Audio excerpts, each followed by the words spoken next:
Pela lateral, pela frente, por trás, só tinha Ice. Foi assim que Sean Jackson descreveu o que aconteceu em uma noite de janeiro em Minneapolis, nos Estados Unidos.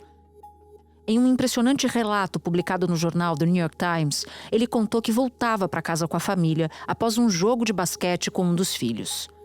No carro, 6 crianças, entre elas um bebê de colo, de apenas 6 meses de idade. I got 6 kids in the car. My 6-month-old can't even breathe. A família se viu presa no meio de uma confusão entre manifestantes e agentes do ICE, o Serviço de Imigração dos Estados Unidos. Quando tentaram dar meia volta para sair da rua bloqueada, acabaram cercados. Foi quando os agentes lançaram granadas. Um cilindro de gás lacrimogênio rolou para debaixo do carro. O impacto foi tão grande que sacudiu o veículo, disparou os airbags e prendeu a família no meio da fumaça. Sean descreveu a agonia, diz que parecia que os pulmões dele e da família dele estavam queimando. Uma onda de protestos tomou Minneapolis depois que uma americana, Renee Good, de 37 anos, foi baleada e morta por um agente do ICE no estado. Desde então, vídeos se multiplicam nas redes sociais e na imprensa. Eu vou relatar alguns deles. Um homem de 56 anos, cidadão americano, retirado de dentro de casa sem nenhuma explicação. Ele vestia apenas um short em meio à neve e a 10 graus negativos. Em outro caso viral, um manifestante fantasiado de raposa apenas dançava em frente aos agentes quando foi derrubado no chão com truculência e imobilizado. Homens fardados abordando de forma grosseira e violenta famílias dentro de seus carros.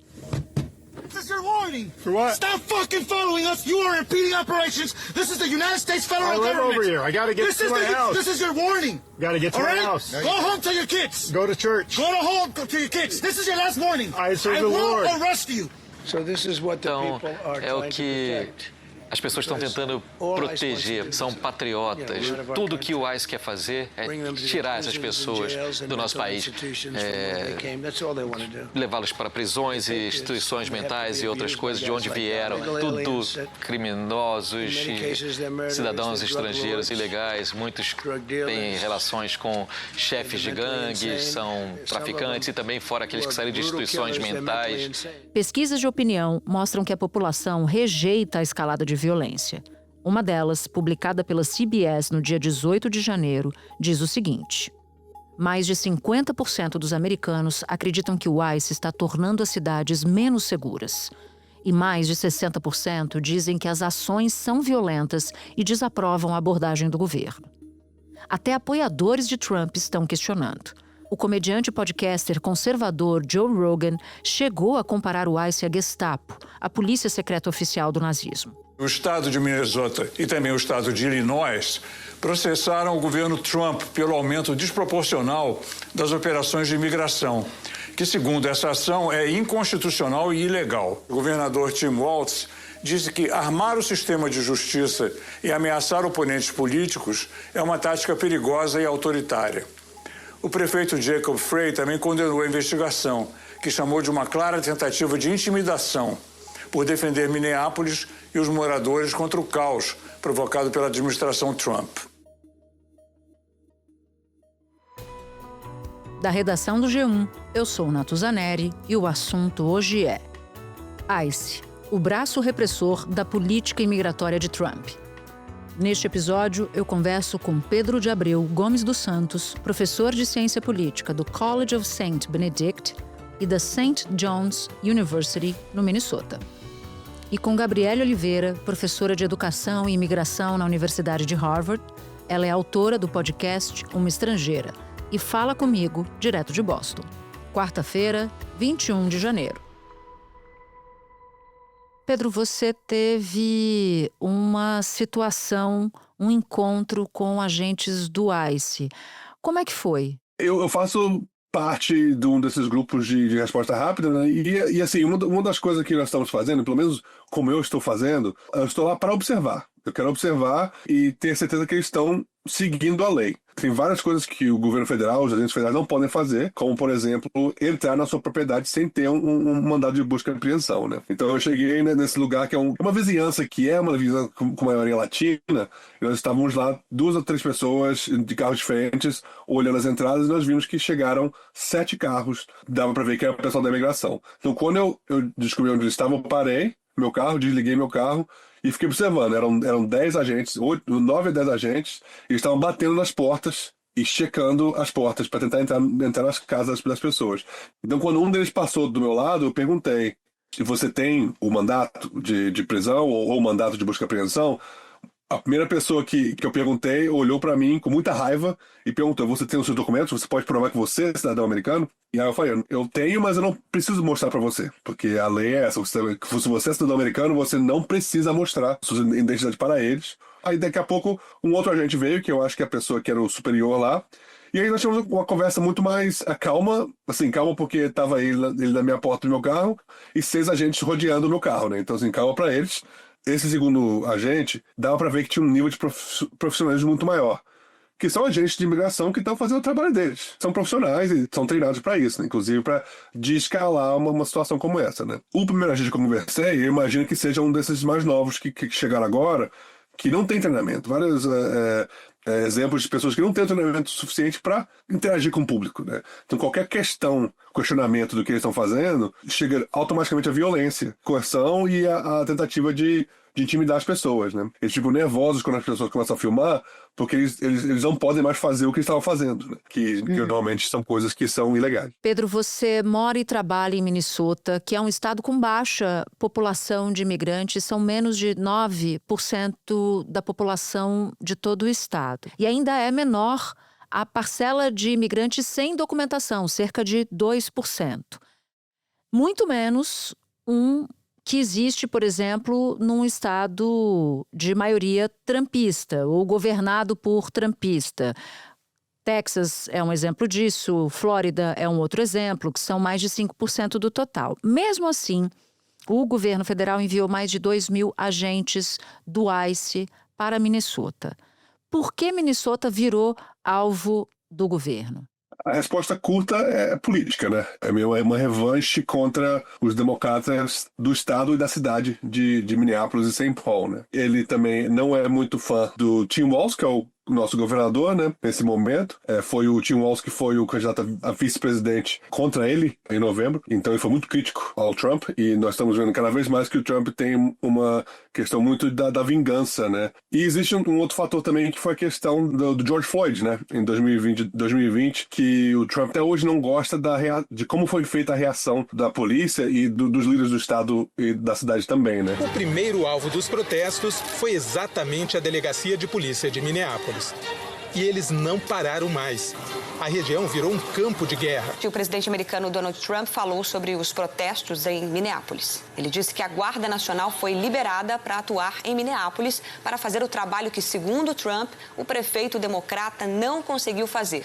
Trump diz que se a Guarda Nacional tivesse sido acionada há 2 dias, não teria havido tantos estragos, nem a sede da polícia teria sido invadida e arruinada. Foram várias coisas que, todas juntas, é uma coisa muito política de tentar punir o estado de Minnesota por questões políticas do Donald Trump especificamente. Onde os agentes se concentram nessas operações? Onde é que eles estão? Qual é o grau de violência dessas ações? As imagens que chegam pra gente são imagens muito impressionantes. Muitas pessoas aqui no estado de Minnesota estão vivendo a vida normalmente. Se você não mora numa região que existem muitos imigrantes, ou mora numa cidade, numa região da cidade, ou numa cidade que não tem muitos imigrantes, você não vai ver muito disso. Vou focar no interior primeiro e passar para chegar na cidade, né, da capital, que é Twin Cities, que é Minneapolis e St. Paul, né? Quando você mora fora da capital, existem algumas cidades pequenas que são onde as frigoríficas têm os matadouros, né? E esse é um lugar que tem muitos imigrantes, principalmente latinos, mas também alguns somalis e também alguns haitianos e pessoal do Sudão também. Então, nessas cidades menores, está acontecendo, e o nível de violência não é necessariamente muito grande, Mas gera um medo muito grande na população, né? Porque eles não sabem quem eles vão pegar, né? Porque não tem uma... Esse é um dos maiores problemas, na verdade, que eles estão prendendo qualquer pessoa para depois perguntar se são cidadãos ou não, né? E isso nas cidades pequenas. Aí você vai chegando numa cidade como St. Cloud, que é onde eu moro, tem um número muito grande de somalis aqui. Aqui existiram várias operações já que foram bem próximas a chegar a uma violência. Desde o ano passado, Minneapolis tem sido alvo de operações anti-imigração com foco na comunidade somali, a maior do país. Em dezembro, Trump chamou de lixo estes imigrantes do leste africano. E aí nós vemos o que a gente está vendo muito nas notícias, que são em Minneapolis, em St. Paul, inclusive onde a Renee Good foi assassinada, né? E lá existe um nível maior de violência porque a população está reagindo, né? Então existem vários grupos de rapid response, de resposta rápida, que estão sendo organizados organicamente, realmente bem disciplinados, e estão seguindo os agentes e filmando e avisando a população, e que está frustrando muitos agentes. Então a violência às vezes vem inclusive dessas interações com esses grupos de resposta rápida que estão frustrando as operações deles, né? E aí quando você vê muitas imagens de câmera, é por isso, porque está todo mundo já preparado e já sabemos onde estão indo também, né? Porque eles estão focando nesses lugares onde tem uma população maior de imigrantes. Agora, Pedro, você falou da reação, né? A reação dos moradores, dos cidadãos de Minneapolis. Como é que tem sido essa resistência? Eu ouço relatos de cidadãos naturais dos Estados Unidos que se reúnem, se juntam para sair, para comprar comida para as pessoas que são imigrantes, para não saírem de suas casas. Cidadãos americanos que levam filhos de imigrantes para a escola. Como é que tem sido essa reação? Você acabou de dizer, né, desse grupo de resposta rápida. O que você tem observado por aí? Essa é o revés do que está acontecendo aqui. O revés não, mas o outro lado, né? Que é a população realmente se conectando para ajudar as pessoas. Esse fim de semana, inclusive, eu fui a Minneapolis. Eu moro mais ou menos uma hora e 10 de Minneapolis. E eu fui lá para uma região que tem mais brasileiros para ajudar numa igreja. A igreja lá estava organizando essas doações e era uma operação assim industrial. As pessoas vinham, organizavam, cada carro levava 4 ou 5 mantimentos, uma cesta básica praticamente, né? E cada um ia para 5 ou 6 lugares, e acho que foram quase 2.000 cestas básicas distribuídas para as pessoas. Quem é cidadão vai, dirige até o lugar, coloca na frente da casa e vai embora, e a pessoa pode pegar a cesta básica na frente de casa sem ter que sair de casa. E também existe esse caso das pessoas que estão ajudando, levando para a escola, levando para médico, levando para o aeroporto, inclusive, para pessoas que estão tentando sair do país, mas querem sair do país sem ser presos, quer sair sem ter que passar por essa violência. E pessoas também começando a esconder as pessoas dentro de casa, né? Então existe uma rede muito grande. Interessante ler um pouco da história dos Estados Unidos e pensar no que está acontecendo agora. É realmente uma underground railroad. Right? A mesma coisa que aconteceu na época da escravidão, das pessoas realmente usando o que eles têm para ajudar as pessoas a ficarem seguras e estarem longe da violência do Estado. Bom, você ouviu Pedro usando a expressão Underground Railroad. Então deixa eu fazer um parênteses aqui para dizer do que se trata. Foi uma rede informal de resistência à escravidão que operou nos Estados Unidos até o fim da Guerra Civil no século XIX e que ajudou pessoas escravizadas a escapar. Não era uma ferrovia real, mas um conjunto de esconderijos, de rotas secretas que seguiam por rios, estradas, portos, fronteiras, levando pessoas a destinos como Canadá, México e outros territórios livres. E há relatos, e eu queria checar com você se isso tem acontecido por aí, até mesmo de crianças que são apreendidas pelo ICE e levadas e as famílias ficam sem saber, pelo menos por um tempo, o paradeiro desses menores de idade? Sim, eu sei de 3 casos, pelo menos, de estudantes de ensino médio que foram pegos pela imigração e ninguém sabia onde eles estavam, e alguns demoraram alguns dias, outros demoraram semanas para retornarem ou para alguém saber onde eles estão, né? O sistema que a imigração já tinha de manter o banco de dados com quem eles estão aprendendo não está sendo renovado sempre. Eles não estão colocando as informações em tempo real como antigamente eles faziam. Inclusive, a outra coisa que é uma estratégia que estão fazendo aqui agora também, que é uma estratégia muito complicada, eles pegam a pessoa e no mesmo dia ou no próximo dia já levam a pessoa para Texas. O Texas é o maior exemplo que eu tenho ouvido é que Texas, que as pessoas vão pro Texas e aí de lá que eles vão descobrir se a pessoa é ou não é cidadã, se é ou não é, está aqui legalmente, e aí não tem como voltarem. E para terminar, Pedro, como é que você, um brasileiro naturalizado americano, casado com uma americana, com filhos americanos, como é que você está se sentindo? Você tem tido medo? Você tem visto muitas pessoas com medo e surpresas de estarem presenciando isso na terra que é vista como a terra da liberdade? Com certeza tem um pouco de medo, receio principalmente, né? E conversando com outros brasileiros, né, na minha pesquisa, que tem green card ou que são cidadãos, todo mundo agora andando com documentos, independente, né? Uma coisa que nunca pensava muito sobre isso, né? Então andando com nossos documentos sempre, e eu ando com meus documentos sempre. E assim, é uma coisa que eu acho que não é uma coisa imediata, mas eu e minha esposa já começamos a conversar sobre o que fazer caso eu seja preso ou caso eu seja deportado, porque o próximo passo do governo Trump é começar um processo de denaturalização de cidadãos como eu, né? Cidadãos naturalizados. Então, assim, existe essa possibilidade, nós temos o próximo teste legal dele vai ser com pessoas como eu, né?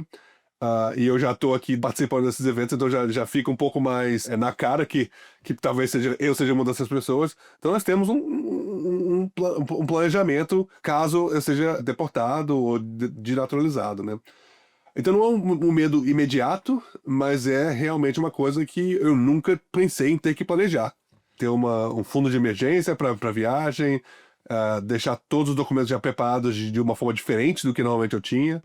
Então tem sempre um receio. Muitos brasileiros, muito naturalizados, estão passando por esse medo. E uma coisa que é importante falar também é que os somalis aqui, mais de 90% dos somalis são cidadãos americanos. O foco é muito nas comunidades somalis aqui, quando não tem quase ninguém para mandar embora. As pessoas estão com muito medo. Para falar mais um exemplo também, as crianças somalis agora, nos pontos de ônibus da escola, eles saem correndo para casa. Sabe, saem correndo, olhando para um lado para o outro, com medo de ver outros carros que estão por aí e entrando diretamente no carro das pessoas, dos pais e das mães, porque a comunidade está com medo realmente de sair. Pedro, eu agradeço enormemente a sua participação, o seu relato. Desejo que vocês fiquem bem, desejo que todo mundo fique bem por aí. Obrigada. Obrigado. Espera um pouquinho que eu já volto para falar com Gabriele Oliveira.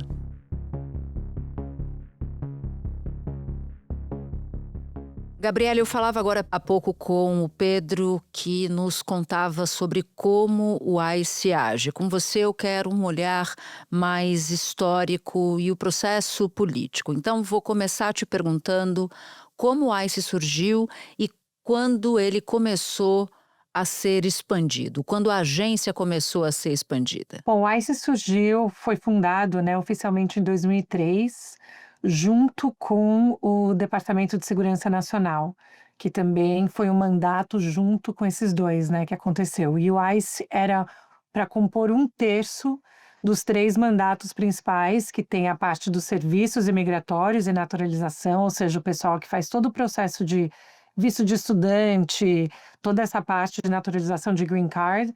Aí você tem a parte da fronteira, né, a polícia fronteiriça, que é o Border Patrol, conhecido aqui. E o terceiro é o ICE, que seria essa parte de policiamento, deportações, aqui dentro na parte doméstica do país. Então começou ali em 2003. Em 2008, a gente já estava vendo, entre o Bush e o Obama, a gente já começou a ver uma expansão maior do ICE, ainda com um orçamento reduzido, né, entre 3 a 5 bilhões de dólares, é o que a gente via ali no começo, mas a gente começou a ver, especialmente o Obama, usando para mais dessas deportações que a gente estava vendo dentro do país, mas com foco em pessoas que haviam sido condenadas com crimes, né? Então, o ICE começou a expandir ali. No primeiro governo do do Trump, a ICE expandiu consideravelmente. Não era tão visível, de novo, a gente não estava vendo tanto na rua como a gente vê agora, mas sim, já estavam fazendo blitzes em lugares de trabalho, em fábricas, deportando pessoas e trabalhando em conjunto com algumas cidades, né, pedindo para compartilhar mais os dados. E aí, no segundo mandato do Trump, a gente viu um crescimento astronômico, onde agora tem mais de 30 bilhões de dólares dedicados a essa agência específica. Eles cresceram em contratações mais de 120% entre ano passado e esse. Então, agora com mais de 20 mil agentes atuando com isso, porque a ideia é essa, de ser muito visível e de não só ir atrás de pessoas que foram condenadas, mas qualquer pessoa que seja imigrante nos Estados Unidos. Essa prática do qualquer pessoa, ela começa agora nesse primeiro ano do segundo mandato do Trump, é isso? Exato. Essa é uma estratégia que o Stephen Miller, ele chama essa estratégia de dragnet, que é basicamente uma ideia de uma rede que você joga e o que você pescar, você pesca. Você recolhe o quanto você conseguir, independente de quem estiver naquele meio. Explica pra gente quem é o Stephen Miller. O Stephen Miller é um dos assessores principais do Donald Trump, foi no primeiro governo dele também, e ele é considerado o arquiteto de políticas imigratórias aqui nos Estados Unidos desde 2017. Você citou o Stephen Miller, que é o vice-chefe de gabinete do Trump para políticas e assessor de segurança interna, mas tem uma outra personagem, Gabriele, que tem dado cara para as ações violentas do ICE, que é a Kristi Noem, que é a secretária de Segurança Interna dos Estados Unidos. Eu fico particularmente impressionada com a frieza dela nas entrevistas que eu acompanho ao tratar de episódios muito violentos, tanto contra imigrantes quanto contra cidadãos americanos, né? Aqueles que nasceram nos Estados Unidos.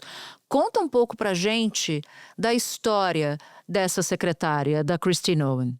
A Kristi Noem, o que é interessante dela é que ela sempre apoiou o Trump desde o começo. Então, ela, como figura política, já estava ali no mix, antes até das eleições, durante as eleições. E ela é usada nesse momento como faz muito sentido para essa administração também ter essa questão do gênero, né? Ter uma mulher. E ela tá sempre, assim, o cabelo dela tá impecável, ela tá com maquiagem, ela é super feminina, né, como ela se coloca, mas ela sempre aparece vestida, né, de camuflagem, quando ela tá em lugares diferentes, ou ela segura uma arma, né, então dá aquela ideia de que essa mulher também protege os Estados Unidos. Então, a figura dela política, ela sim já estava nessa área política, mas o que deu muita força para ela foi o quanto ela apoiou o Trump, independente do que ele falava e quando ele falava, e ela sempre deu entrevista na Fox News, em outros lugares, defendendo ele antes das eleições, inclusive. E para o Trump, quem ele vê que é fiel e leal nesse momento, para ela é um cargo perfeito, porque você precisa afirmar e defender a todo custo o que o governo está fazendo. Na guerra de narrativas, a secretária de Segurança Interna, Kristi Noem, chamou o incidente de um ato de terrorismo doméstico. Esses indivíduos usam seus veículos para tentar atropelar nossos policiais e colocar suas vidas em risco, disse numa coletiva de imprensa. E quando eu me referi à frieza dela, quando ela é questionada sobre o episódio que a gente abre o assunto de hoje, dessa família com muitas crianças, a mais velha de 11 anos de idade, ela não se abala. Ela diz que a culpa são dos manifestantes que estavam protestando contra o ICE, né? É impressionante como ela desloca a responsabilidade dos agentes do ICE para aqueles que protestavam contra as ações violentas da força. Sim, e ela foi governadora, né, da Dakota do Sul por 6 anos, ela também é mãe, tem filhos, mas o que ela capitaliza muito, primeiro que eu acho que a gente não pode não prestar atenção no fato de que as pessoas, tem um grupo de pessoas, e eu acredito que ela incluída, acredita piamente nessa história, né? Nessa história de que essas pessoas sempre têm um problema, que às vezes a gente vê na TV uma questão, mas depois eles acreditam realmente que não, mas aquela mulher tinha uma razão para aquilo acontecer com ela, independente de ser verdade ou não. Então, eu acho que realmente ela é uma dessas pessoas que acredita veemente, acredita piamente que isso simplesmente acontece.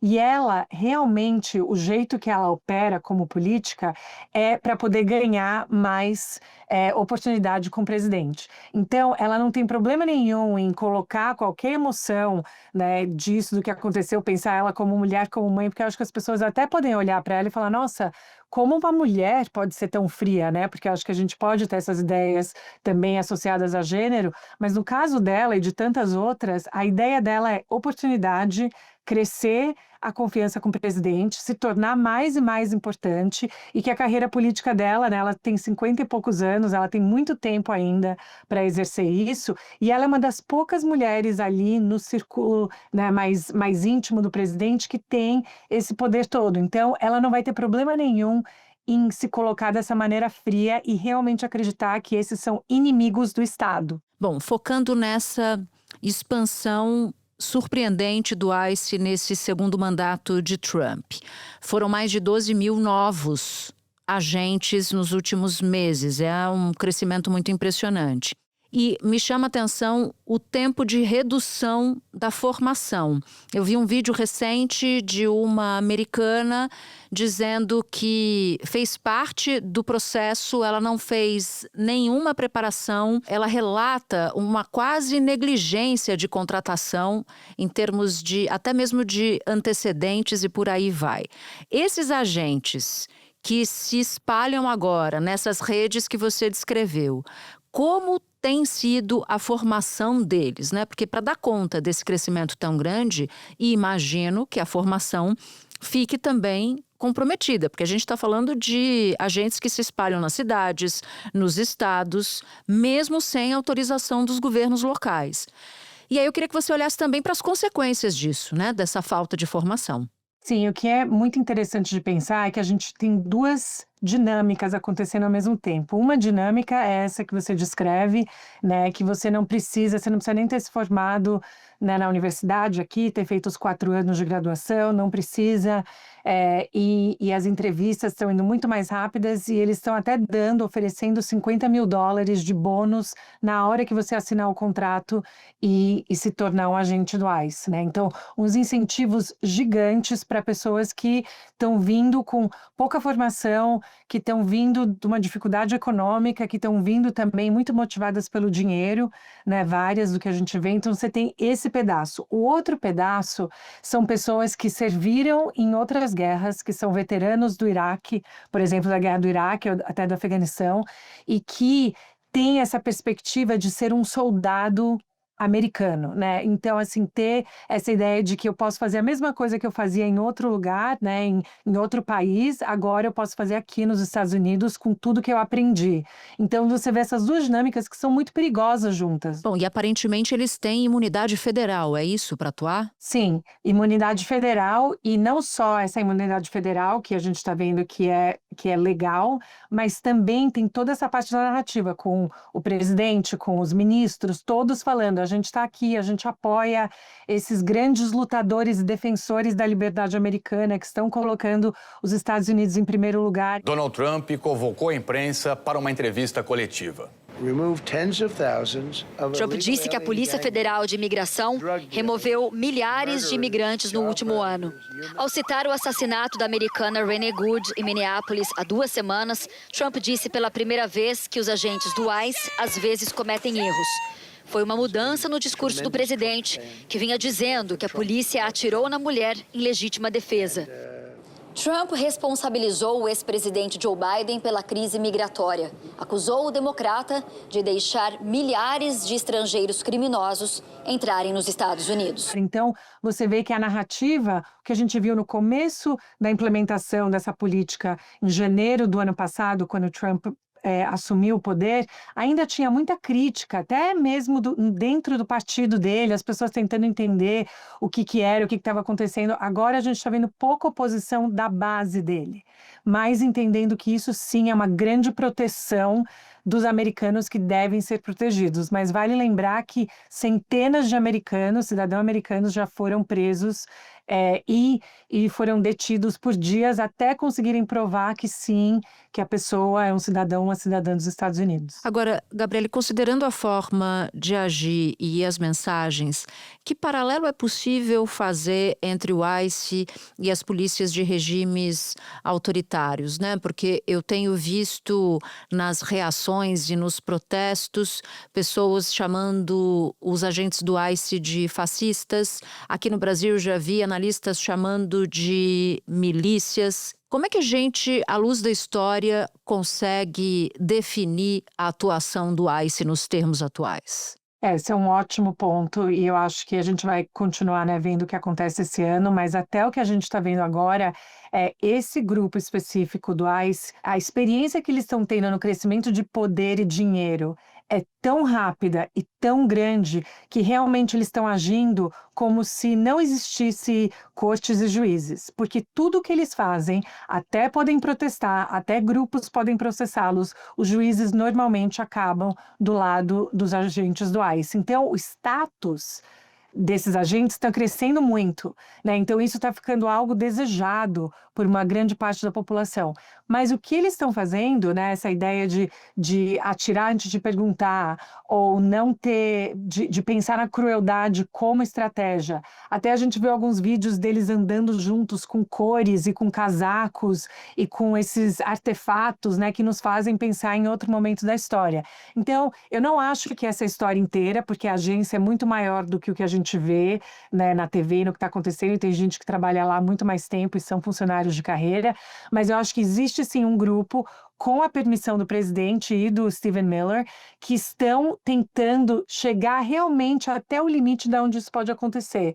E uma estratégia de distração muito forte para esse governo é focar em histórias como Venezuela e Irã, né, e falar aqui a gente está focando na liberdade das pessoas, a gente está libertando pessoas, e com essa história paralela daqui, que o que a gente está fazendo aqui não é autoritário, é apenas protegendo a segurança nacional e doméstica dos americanos que aqui vivem. Mas, sem dúvida alguma, as estratégias de desaparecer pessoas, de colocar pessoas no carro ou tirá-las apenas porque eles escutaram um sotaque, ou por causa da cor da pele da pessoa, ou, enfim, tudo isso que a gente está acontecendo, não ter nenhum problema em envolver criança ou mulheres grávidas ou nessas confusões de violência, a gente vê que isso realmente, a ideia que está sendo divulgada e treinada ali para dentro do ICE é que essas pessoas, a vida dessas pessoas não vale, não tem o valor da mesma forma que a vida de um americano. Eu entrevistei vários agentes da Patrulha Fronteiriça anos atrás e quando eu perguntei por que vocês querem fazer o que vocês fazem, né? Por que você quis ser da Patrulha Fronteiriça, por exemplo? A maioria deles me falou que eles queriam aventuras, que eles queriam ser parte dessa defesa e dessas aventuras, que eles nunca quiseram ser parte de ajuda humanitária, de ajudar crianças e famílias no meio do deserto. E esse é o mesmo racional do que a gente está vendo agora. É uma ideia militar, é uma ideia de defesa, é uma ideia bélica, que é exatamente o coração desse país. Mas os próprios americanos estão sendo vítimas, né, da violência do ICE. Isso está encontrando, tanto pelos imigrantes quanto pelos americanos que têm sido alvo da violência do ICE, algum tipo de oposição? O que a gente vê são protestos, né? Isso sim, mas, por exemplo, a última pesquisa que a ProPublica fez perguntando se as pessoas apoiam as políticas imigratórias do Trump, a base dele foi de 48% aprovando para 43% aprovando, então uma queda de 5%. Mas quem liderou essa caída grande foram os independentes, né? Foram os independentes e alguns moderados. Então, acho que o que a gente pode ver é mexer esse meio do pessoal mais moderado, que talvez votou no Trump acreditando em crescimento econômico, mas agora achando que isso está afetando e está chegando perto das realidades dessas pessoas. E eu estou vendo muito disso aqui nos Estados Unidos também, pessoas que falaram, eu nunca imaginei que fosse chegar tão perto de mim. Mas o que a gente vê é que aonde o governo está batendo muito forte são nos nos estados mais democratas, porque se você for olhar onde tem mais imigrantes, você iria para o Texas, você iria para a Flórida, fazer esse tipo de operação, não ir para Minnesota, por exemplo, né? Então, a gente vê que existe, sim, essa ideia que eles estão indo já nos lugares onde o Trump já não tinha uma base tão forte. Então, aonde a base dele está muito forte, ainda está um pouco protegida do que está acontecendo. A gente está vendo isso em outros lugares. Então, eu acho que se isso continuar expandindo, porque a ICE já falou que quer contratar mais 10 mil agentes, né? Então, o plano deles são 4 anos longos aí de detenções e remoções de pessoas. Isso sim vai começar a afetar todos os americanos. Gabriele, te agradeço muito por ter participado dessa conversa com a gente. Está convidada a voltar ao assunto outras vezes. Obrigada. Muito obrigada. Antes de terminar, um recado. Se você ouve o assunto no Spotify e gostou do episódio, é assunter mesmo, dá 5 estrelas e compartilha esse episódio com quem você quiser. Você pode nos ouvir no G1, no YouTube e em todas as plataformas de áudio. Este episódio usou áudio do canal americano Fox 9. Comigo na equipe do assunto estão Mônica Mariotti, Amanda Polato, Sara Rezende, Luiz Felipe Silva e Carlos Catelan. Neste episódio, colaborou também Paula Paiva Paulo. Eu sou Natuzaneri e fico por aqui. Até o próximo assunto.